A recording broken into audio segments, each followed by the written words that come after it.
Sa isla ng San Salvador sa bayan ng Masinloc, higit daw na makikita ang yaman ng karagatan ng Zambales. Ang dagat sa norte nito, bahagi ng Marine Protected Area na may lawak na 127 hectares. Sa ilalim ng dagat, makikita ang iba't ibang uri ng isda, shells at iba pang marine life.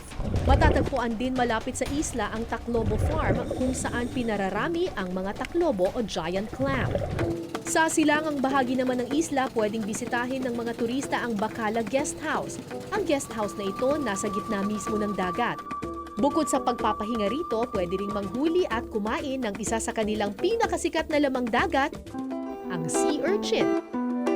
May dalawang uri ng sea urchin na pwedeng kainin sa Zambales, ang maratangtang na kulay pula at may maiikling tinik, at ang tayong na kulay itim naman at may mahahabang tinik. Karaniwan yung mga sea urchins, nasa mga mabababaw na lugar lang naman yung mga kinukuha nila.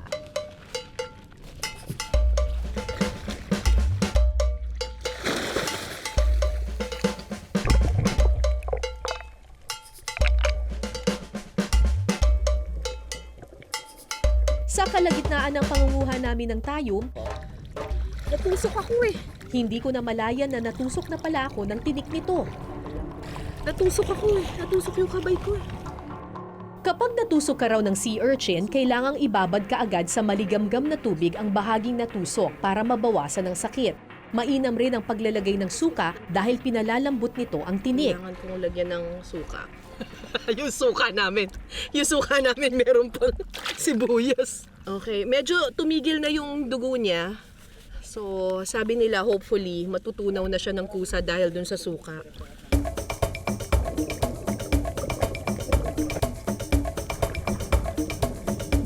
Sa kalahating oras naming pagsisid, halos kalahating sako ng tayom agad ang aming nakuha.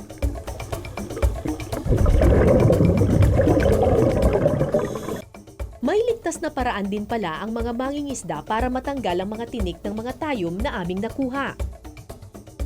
So pagkatapos nilang hinugasan yung sa loob ng sako yung sea urchin, natanggal na yung kanyang mga matataas na, yung mga matutulis na tusok. Ganito ka tataas yung mga tusok na yan, pero nabali-bali na siya, so pwede na siya ngayong hawakan.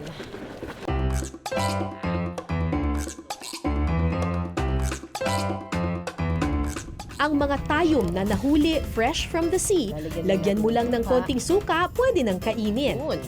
Kanina bright yellow siya, medyo nagiging pale yellow na siya.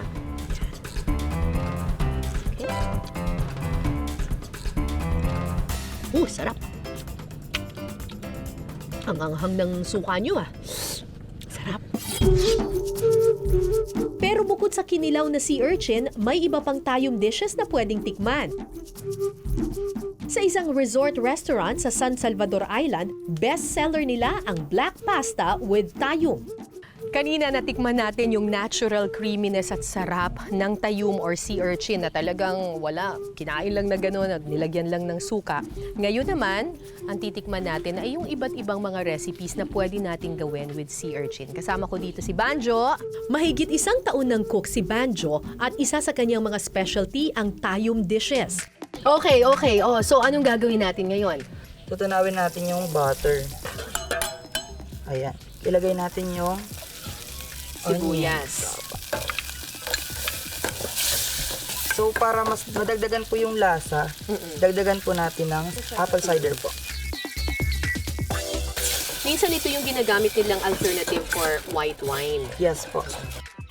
Pagkatapos, hahaluin ang laman ng tayom sa isang lalagyan hanggang maging pino ang texture. Pagkatapos po, pwede na natin ilagay yung ating butter mixture po. Yung tinunaw ating kanina. Okay. Haluin lang natin ulit para mag-proportion po ng kulay. Then, idadagdag na po natin yung tinta po ng pusit. Matapos ang ilang minutong paghahalo, pwede nang ilagay ang ating black pasta sauce. Ayun. Ready to serve na ang ating black pasta with tayom. Actually, hindi mo na masyadong malalasahan yung sea urchin dun mismo sa sa sauce niya kasi nahalo na siya with squid ink.